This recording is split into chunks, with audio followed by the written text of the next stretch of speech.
Est-ce que vous pourriez, s'il vous plaît, vous présenter rapidement? Bien sûr, je suis Maria Lavocat, je suis la présidente du Rotary Club de Gaillac-Saint-Michel pour l'année 2024-2025, puisque le Rotary a cette particularité de changer de président tous les ans. Alors, vous avez souhaité financer l'acquisition de plusieurs trousses pédagogiques à destination d'écoles de votre commune, c'est ça, de Gaillac. Et, et alors, du coup, alors une autre question, pardon. Comment vous nous avez connus? Alors, je vous ai connu il y a quelques années. Euh, alors, j'ai un de mes petits-fils qui est né avec un handicap physique au niveau des mains et qui ensuite, on pensait qu'il avait un handicap au niveau cérébral.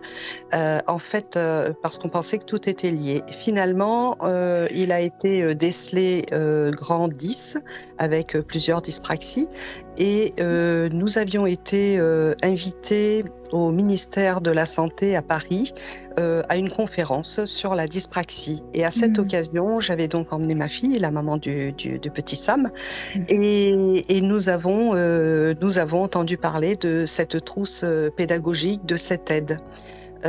Et je m'étais promis que lors de mon année de présidence, puisque on choisit ses combats quelque part, hein, je m'étais promis à l'époque que quand je serai présidente, je ferai tout pour pouvoir offrir aux écoles cette trousse que vous offrez, ces outils qui sont très importants pour ces enfants. Et quand j'ai démarré, enfin, j'ai prévenu mon club avant même de démarrer mon année, mais j'ai réussi à les emmener dans cette belle aventure. Au début, nous pensions que nous arriverions simplement à en financer une. J'ai fait appel à la fondation de notre district, qui du coup nous en a financé une deuxième. Et comme on a réussi à faire beaucoup de communication autour de ça, véritablement, les gens ont été touchés par le but, parce que c'est un loto au départ, on faisait un loto. Et nous avons réussi à financer 4 trousses, donc pour 4 écoles. 4 trousses pour 4 écoles, donc c'est Oui. vraiment super. Vous avez eu des retours de ces écoles? Est-ce que vous en êtes, vous êtes content, enfin, vous êtes satisfaite d'avoir pu, enfin, vous êtes satisfaite d'avoir pu les offrir, je veux dire, mais vous avez eu des retours déjà? Alors, nous avons eu les retours sur les 4 écoles. 3 Oui, ont pu suivre les formations. oui. La quatrième, bon, ils n'avaient pas de disponibilité dans leur planning, donc ils ont la trousse, mais ils ne feront la formation qu'en septembre, à la rentrée scolaire. Les 3 écoles déjà qui ont fait la formation, bon, pour l'instant, nous avons peu de recul, bien entendu, Mmh. mais il y a une grande satisfaction parce qu'ils n'ont pas forcément le budget, et l'une des écoles nous a déjà fait savoir qu'ils compléteraient très certainement cette trousse pédagogique. D'accord, super. Du coup, vous avez dit que ça vous paraissait important que ces enfants, puissent bénéficier d'outils, enfin, en fonction de à utiliser en fonction de leurs besoins. Pourquoi c'est important selon vous? Alors, bon, après, je vais toujours me référer par rapport à mon Oui, petit-fils, hein. bien sûr. Mon petit-fils, c'est très difficile pour les enfants, pour les parents, pour les grands-parents aussi, hein, puisque c'est mon Mmh. cas, d'avoir un enfant qui est ostracisé à l'école, hein, qui est mis de côté parce qu'on trouve qu'il est bizarre, parce que, voilà, presque on le traite de débile du coin. Moi, mon petit-fils a toujours refusé d'aller dans un centre, dans une école spécialisée. Il a toujours Mmh. voulu suivre une scolarité normale, bien sûr, avec l'aide Mmh. d'une ASH. Et mais bon, forcément, il avait des difficultés sur. Bon, il est dyscalculie, hein. Pour lui, les chiffres ne représentent rien.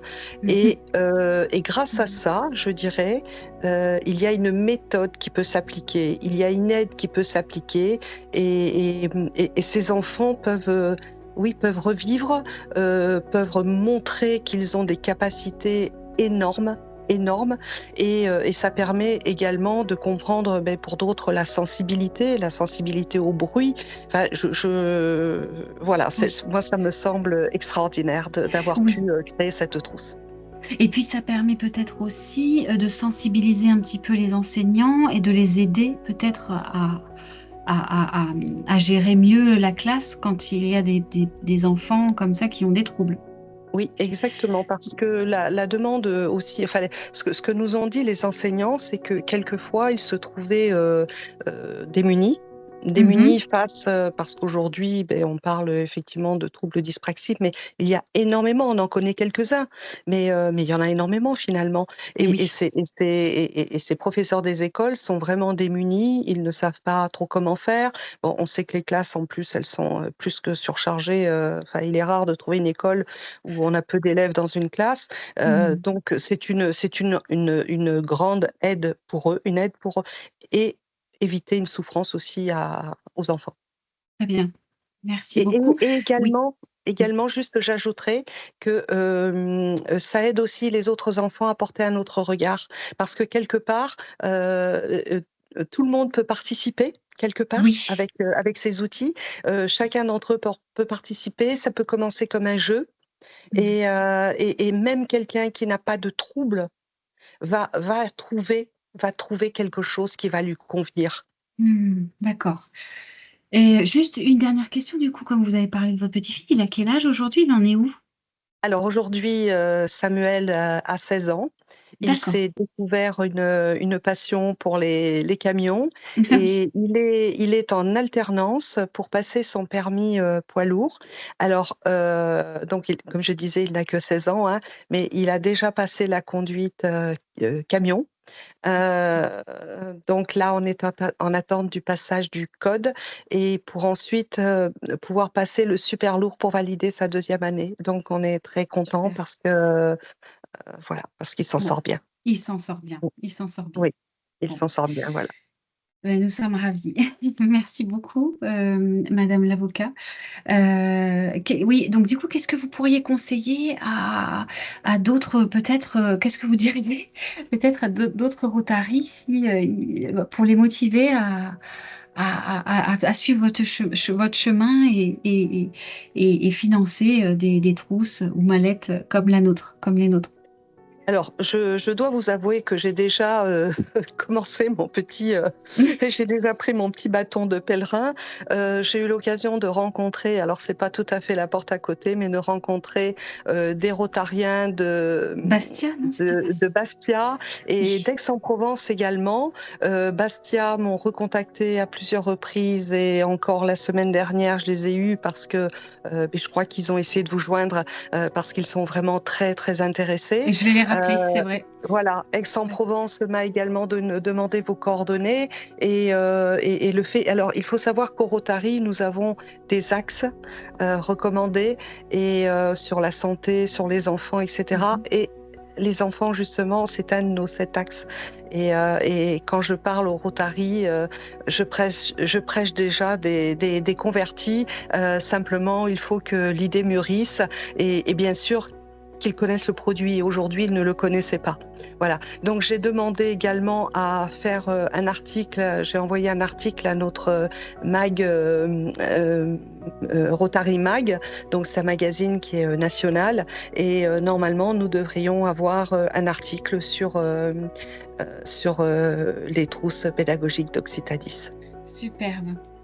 Mais en tout cas, on vous remercie beaucoup. On vous remercie beaucoup, beaucoup pour votre soutien encore et voilà, on espère en avoir, d'autres structures, comme les vôtres, d'autres clubs, comme le Rotary ou autres pour, voilà, pour nous aider. Merci. Bien. Merci beaucoup Maria, c'était Merci à vous. parfait.